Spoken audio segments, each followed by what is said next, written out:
Hi there, I'm Emma Hollywood and welcome to And the Show Goes On. I'm an actress and, like so many, I'm navigating the highs and lows of this unpredictable industry.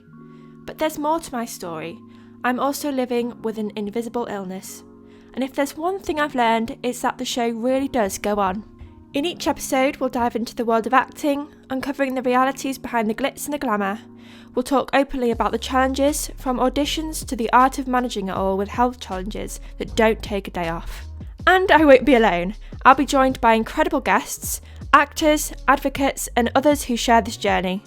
Together we'll share stories, laughter, insights, and inspiration to help you keep pushing forward no matter what. So join me every week on And the Show Goes On. Let's navigate this path together with resilience and a sense of humour, because no matter what, the show goes on. Hello and welcome back to And the Show Goes On. Today we have Rowan McDonnell. Rowan is mainly a writer who has written many short films, but also has a lot of career experience working on shows like This Town and Phoenix Rise. I loved speaking with Rowan and I really hope you enjoy the episode.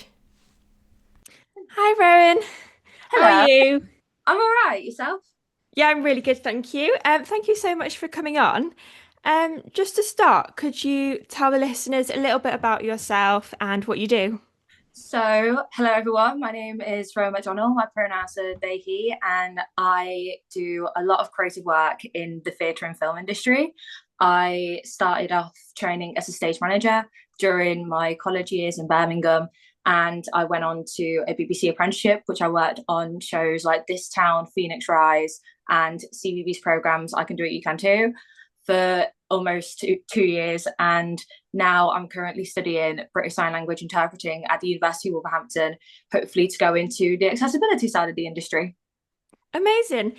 You said that you have experience with like many behind the scenes roles, and you worked on shows like This Town and Phoenix Rise. Um, can you tell the listeners a little bit about that and how you got into that and what made you want to go into the industry? So, growing up, I've always been very creative. I've always been in acting classes. So, I really started as an actor.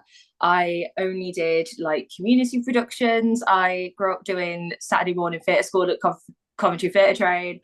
And I then went to sixth form to study behind the scenes, like stage management, because in 2020, the last show that my theatre had before COVID shut down was a show that I was able to volunteer as an assistant stage manager. And I really enjoyed the prop side of it. I really enjoyed running around in the wings, just making sure the performance all went smoothly. And I really enjoyed it. So I then obviously studied stage management at Birmingham Ulverston Academy, which has been an amazing experience. I was able to stage manage so many shows while I was there, and it really catapulted to what I want to do now.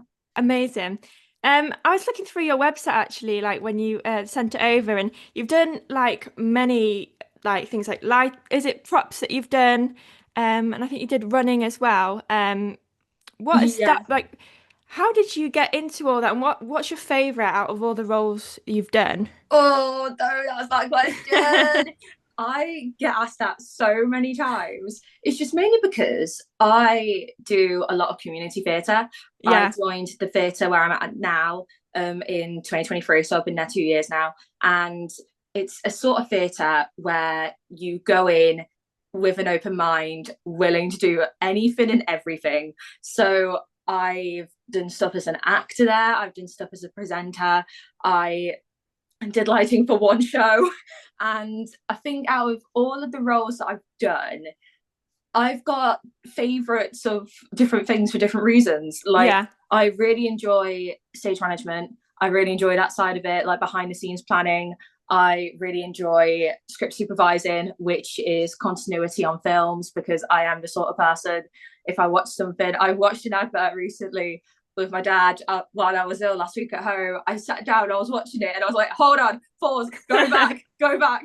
I do that sometimes. My dad called me boring, but I don't care. I really enjoy it. Like, I love seeing the little nitty gritty details of different things. Yeah, And I'm a writer as well. I can't believe I forgot to say that. I write a lot of short films and theatre. So each of them is my favourite thing for different reasons. So I can't really pick a favourite, but there's bits of me in every single role that I've done. Yeah, fab. What kind of short movies do you write? Like, is it just different genres, or what do you focus on? So for me, I focus on getting the representation that I didn't see growing up.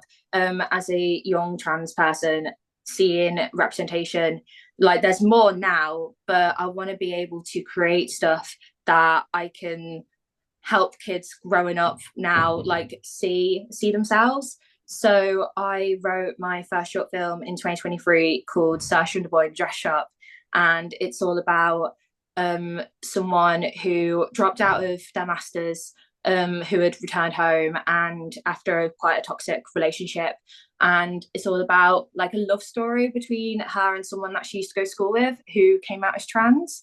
So that story was really good to tell. And then I wrote Mission Binder, which is my baby. It's based on a TV show concept that I've been writing for the last 4 years. So it's sort of like a proof of concept on what the show is. It's all about Tag coming, a young non-binary person coming out to their Irish Catholic family in 10 days before their little sister's communion. So it's coming of age, it's a coming out film, and it's something that I've been really passionate about. And I've done little film challenges with my mates. We've got a solid crew together now, which are really like my mates. We all get on really well. And one of our films has just been recently selected for a film festival. Oh, amazing. Which I'm really excited for. It's in Birmingham. It's in March. I'm really excited.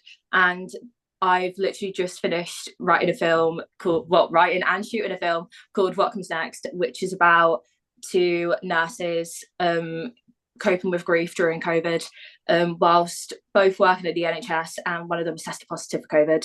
So it's how they grieve while they're apart. And I have little bits of representation in every film that I write. And now I'm going down the accessibility route. I'm hoping to write more films for the disability community and weave in different aspects. I've already got so many ideas brewing. I've just got to get them down on paper now. Yeah, yeah, that sounds great. You said that you study BSL at university. What made you want to do that, and what made you want to be more inclusive and think about accessibility when you're producing your own short films? Whilst I was working on Phoenix Rise, we had a deaf actor, a brilliant talented actress called Eloise Pennicott. She is absolutely incredible. I was working with her on the show, and I learned, because she used BSL to communicate, I taught myself some basic BSL, and I really enjoyed learning it because you can't really see the Zoom screen, but I'm literally like sort of like talking with my hands underneath the screen. So it's Yeah, something I've always done, and I'm always like fiddling with my hands doing stuff like that. So moving my hands and being very inclusive in the way that I communicate to people is something that I was really passionate about. And whilst I had a bit of a gap between finishing Phoenix and starting uni, it gave me the opportunity to think about what I really want to do. And in all my projects, I want to make sure we get the correct representation. So I thought, to make myself work in the industry, I need to get creative and I need to get inclusive. And for someone like me, I have developmental hip dysplasia. So I have faced different aspects of inaccessibility in the industry. I mean, I was working as a runner for 18 months. You're almost on your feet like 12, 13 hours a day. So I've seen firsthand about the creative industry and how accessible it still needs to be. So if I can have my part to play in it, it will be an amazing experience. And with my writing projects, if I get to know the communities and how to write authentic characters, it helps with getting better representation. yeah, amazing. You touched on it a little bit there, your developmental hip dysplasia. How does it affect you in your roles? So to describe what developmental hip dysplasia is, basically, I was born without a hip socket. So if you think that you've got your hip, you got your socket, it was bone on bone for me. So I had an operation when I was like 6 months old to create a hip socket for me. But as I was growing, my hip is slowly coming out of the socket. I always joke around that my hip came out before I did. That's And amazing. I love that.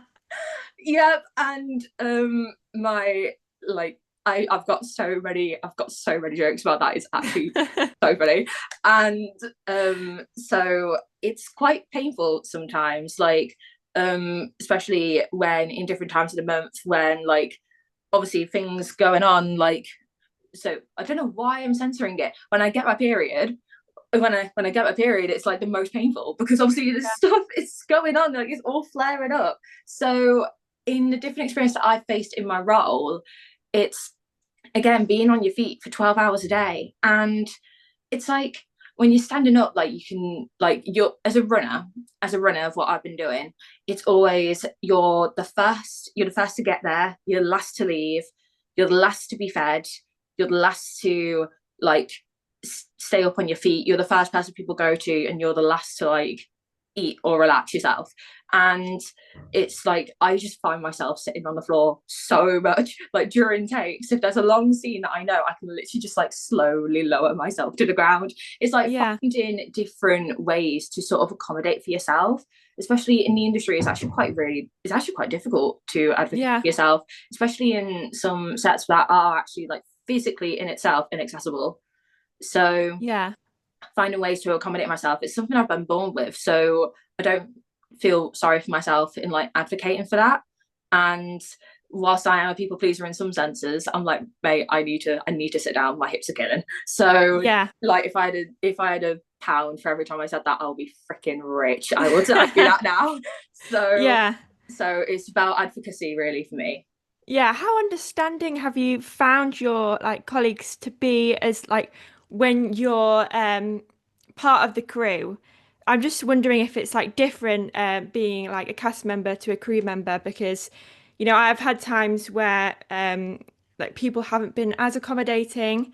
It doesn't happen that much, but it can happen. What have your experiences been with the, you know, being a crew member and having hip dysplasia? Yeah, so for me, say the experiences that you had, like that's the reason where like access coordinators are now becoming more popular in the industry. It's similar to intimacy coordinators, like these new roles that are up and coming in the basic backbones of the crew is something that makes the industry like more accessible going forward. So for me as a crew member, it's all about transparency.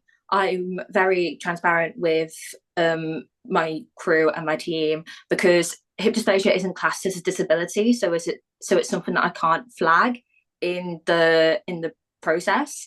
So it's all about like talking to your team. It's like, look, I've got this condition. It normal day to day is fine sometimes, but on the days where it absolutely kills, I'm going to need more time to sit down. And it's about picking your time strategically as well, because when you're in the middle of a take, especially in film, like literally no one moves.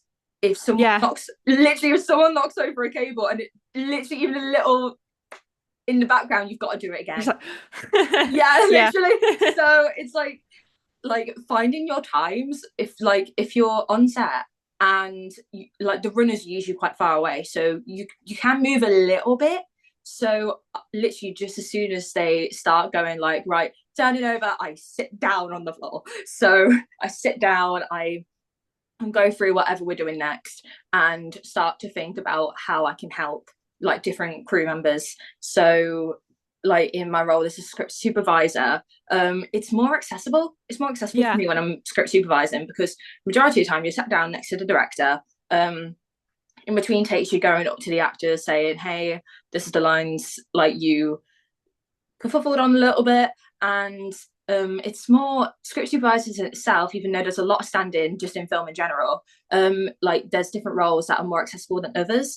And it really depends on where you are as well. If you're on an outdoor set, and for example, like for me, hills sometimes are an absolute bomb. I hate hills sometimes. So if I remember when I was on set for This Town, we were filming something that was in the first episode. I think it was when I can't remember exactly what episode this is, but Dante, so Levi Brown and Jordan Bolger, who are the two main actors, they were in a park and it was in a really hilly area.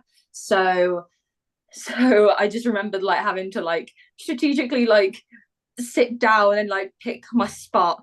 And Yeah. it's even like making sure when you're doing your teas and coffees, because that's what the runners do. The runners make the teas and coffees, and it's just making sure that if you're moving to a new location, it's like, right, if I'm gonna have to keep going up and down hills with a cup of teas, is there a way I can have like a little tiny tea station at the top of the hill so I don't need to walk up and down constantly? And it's about finding your accommodations in that. And if you have the communication and the transparency, most people will understand, but obviously in some situations it's much harder. And for me, it was about like pacing myself as well. Yeah, yeah, definitely. What changes would you like to see in the industry?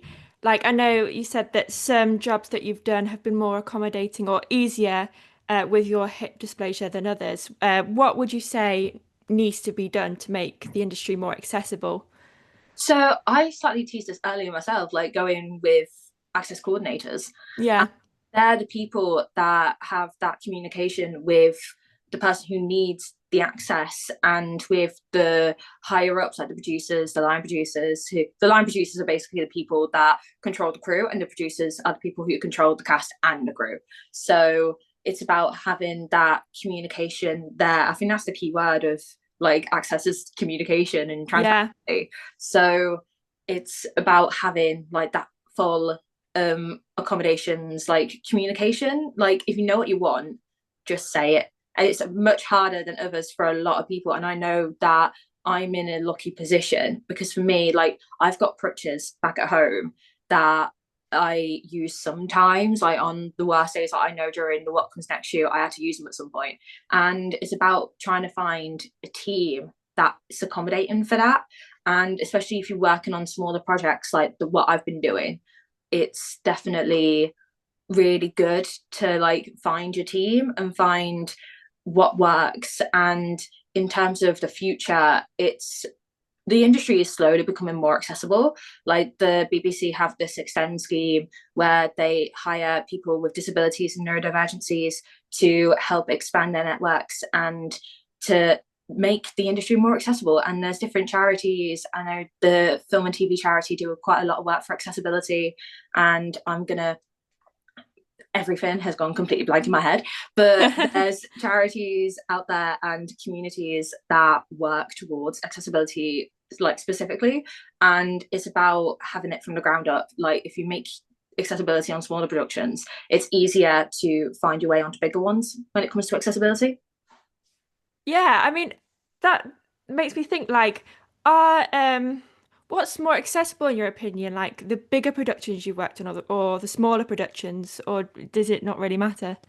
Well, for me, because I'm in control of more of the smaller productions that I've been doing. Yeah, So in terms of like what comes next, Mission Binder, Sersha, and Under the Orphanage and Holiday High. So those are the five projects that I've worked on. And because, as I said, we've got this particular crew and they all know me really well. And again, it's about communication. yeah, Literally, I've said that word so many times today. But like when you, for me, like the smaller projects, because there's quote unquote less pressure with them. Like you definitely feel the pressure on some of the projects. Like I had for What Comes Next, we had 2 days in a flat, and we had one day. Well, not even one day. We had like half a day to shoot like the rest of the film. So it was quite yeah, difficult. The pressure was on. But with those smaller projects and the crew that know me really well, I was able to go, like especially on the first 2 days, like I was really struggling with my hip, and I brought my crutches with me. The flat was on the top floor of the accommodation. This like it was the accommodation block. It was just a normal block of flats, and yeah. I think we were on the third floor. We were on the third floor, but each set of stairs had a set of stairs, platform to walk across, and then another set of stairs. That's so And then you're annoying. on the first floor. Yeah, So we had to do that so many times with big bags of camera kits. yeah, And whilst I was the only one with a condition that was impacting on those particular days, everyone was feeling it. Everyone was yeah, feeling tired. Everyone was feeling rough. But the smaller productions where you've got like less people, so you're able to say what you need more, and there's quite a bit of flexibility with the smaller projects. So it's like finding, because on of like smaller projects versus big projects, I'm working on a medium project at the minute, which is quite Yeah. like in the middle of both, literally. So I'm getting my crew from the smaller films, making our big film, which I'm really excited about. We're shooting hopefully in the summer, but we're shooting in the summer. I don't know why I said hopefully. We are shooting in the summer, and um, and just pre-production planning, like planning everything. Like we've got for this bigger project, my mate wrote a play for a show that we did last year that I was acting in. So we're now adapting that for screen, and it's really exciting. But we've got quite a lot of different accommodations for this shoot as well. So we're all learning different things and how everything works. Yeah. And the like building up from smaller to medium to big projects, it's definitely a work in progress, and it's about having the accommodations there. Like if you know someone works on the smaller one, like how to adapt it for those bigger projects. Yeah. No, that sounds amazing. You are busy. Oh You're yes. really- Um, what would you say like is your main career goal? And where do you see yourself in like 5 to 10 years? So Endgame for me is to be a writer for children's TV. Yeah. Like Endgame for me is to have 10 days, the TV show project that I've been working on for almost, oh gosh, it will be 5 years now because it's 2025. Jesus. Endgame is for that to be like my main project, and I do see that released in 10 years, like released on like a big streaming network. I am determined. I've got the stubborn Irish genes. I will get it made. Whether anyone likes it or not, it will be made. And so Endgame for me as a writer, but for me, I've got stepping stones of what I want to do. And there's so many different roles that I like. For me, being a freelance artist, you've really got to have your hat, like you've got to have your hand in many pies. And I went to a networking event a few months ago, and I was trying to chat to people on what I do. And you've got your name badges that you get given, like literally you've got like a space of less than probably around 10, like no, not even 10, like 5 words if you've got big Yeah. handwriting to write on your badge what you do and who you are. So it's always really difficult for me to write what I do because I do so many things. And Yeah. at those events, I'm chatting to people, and someone who I've known for a long time, like I go up to him and he's chatting to me, and every time I go up to him, I'm doing something new, and he calls me a creative chameleon. And I'm like, Oh, I like that. I like oh, that term. I like that. I like that. I'm going to steal it. So I am a bit of a creative chameleon when it comes to stuff that I want to do, but I definitely want to see myself doing and focusing on script supervision, BSL interpreting, and accessibility sides, and writer, preferably in that order. Yeah, that sounds amazing. What advice would you give to other people who want to get into behind the scenes roles and, the crew side of things, whether that be just in general or, if they have like a condition like hip dysplasia or something that affects their mobility, what advice would you give them? I've got two lots, one for theatre, one for film. When it comes to theatre, join your Amdram theatres. Amdram, I prefer to call it local because Yeah. I'm gonna say this. I hate the term Amdram. No, so do I. I hate it. I just feel like it makes it sound like we're not good. I don't Yes, know. yes, Yeah. because the theatre that I'm with, the Criterion in Coventry, like they put on incredible productions, and it's up to professional standard. Like we Yeah. just happen to have day jobs, and like in terms of the theatres in the UK, like we've got a really unique theatre scene because I don't see it a lot in the States or around or anywhere else in the world. Like we've got a really unique community of local theatre, and whether you go to Saturday acting classes or you go to like a specific theatre, look for the underdog. They will openly be looking for people, and especially young communities as well, because the Criterion has got a big audience. People know who they are. It's very respected in the area of Coventry that it's in. But in terms of the of younger generations moving up into the theatre, it's mainly like daughters and great granddaughters and granddaughters of people that have been there for almost 50, 60 years. Yeah. So definitely, if you can find it, find your local theatre, find your little church theatre and join, because they will always be looking for stuff, and they're really adaptive as well, because in those communities people are usually older, so accommodations and accessibility are already there.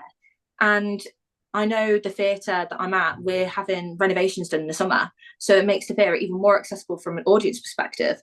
But I just hope that in the coming years, behind the scenes, because it's an old village hall, it's an old Methodist church in village hall, so Yeah. it's very like step heavy, let's just say. Mhm. But because it's a really small space, like there's handrails everywhere. There's like it really helps with accessibility for people. And just long story short, I'm waffling. Join your local theatres.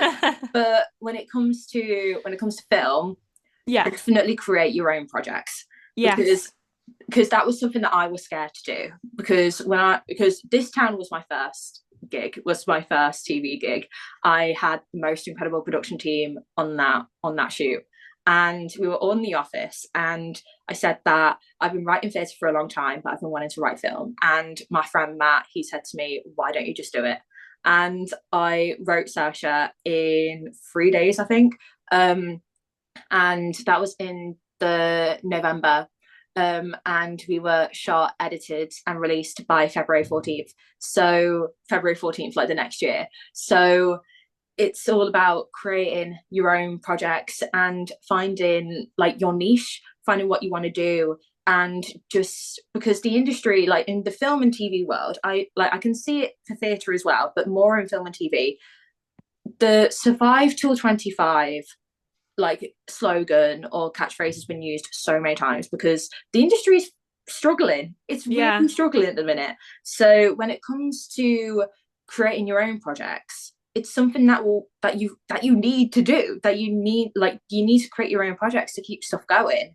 And whether you put it out of your own pocket or set up a fundraiser, I'm doing a fundraiser for my mid-scale film Grace at the moment, and it's really difficult. Like, we need to try and figure out how to do our own projects.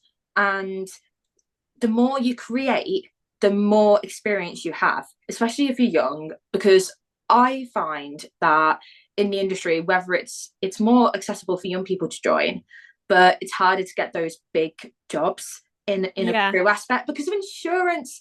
So if you create your own projects, if you get your name out there in the festival circuit or in the local circuit, go to networking events, just meet up with people and say, hey, I'm a writer, I'm looking to write a film, and just network with people that you know. Like, go on TikTok. Like, if you see someone that you think is local who does like a role that you need to find. Like, for me, on my smaller projects, we couldn't find a soundie for ages. And we found someone, and now he's in the circle. So it's just networking and trying to find and create your own content. Like, in our small group that we've got, we're all looping between each other's projects. Like, I wrote Saoirse, I wrote Mission Binder, but my mate Lewis, he wrote Under the Orphanage and Holiday Heist, and now we're circled back to me with what comes next. And we're planning the mid-scale film with someone else has done, and Lewis has got another project in the works. It's all about creating that community and doing your own stuff. Yeah, that sounds absolutely amazing. Thank you so much for speaking with me. Do you have any like social media handles or anything you want to share that I can like put in the bio or share out to everyone? So my Instagram is Roe, so ROE, full stop Francis underscore. So that's my Instagram. My YouTube account where all the films are going to get released is Roe Francis Films, again ROE. and the Kickstarter for Grace is still up and going. So if anyone can support in that sense, it will be brilliant. We've got 35 days left to raise £5,000, so it's quite stressful now. for me and the team, like we're like, it's all about adapting and creating different things. And like, if you like, I know that like when it comes to fundraising, if you can't raise it, like that's fine, just figure out different ways to fundraise different things, because the money side is definitely harder for like a lot of projects. 100%. No, that sounds amazing. And I'll put all those links and social media handles in the bio. Thank you so much for speaking with me. Thank you for having me. Thank you, Rowan, for speaking with me. I'll put the links down below and I will see you next time. Bye.